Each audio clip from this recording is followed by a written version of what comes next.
Heavenly Father, we come you today with grateful hearts, thanking you for the unfailing love that surrounds us each moment.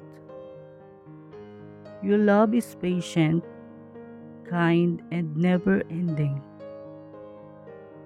Even when we fall short, your arms remain open to forgive, to heal, and to restore. Lord, let your love be our strength in times of weakness, our peace in moments of fear, and our guide in every decision we make. Teach us to love others as you have loved us without condition, without limit, and without hesitation. May your love shine through our words, our actions, and our lives so that others may see your light in us.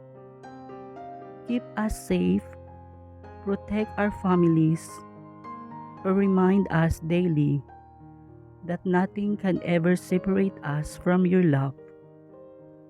In Jesus' mighty name we pray. Amen.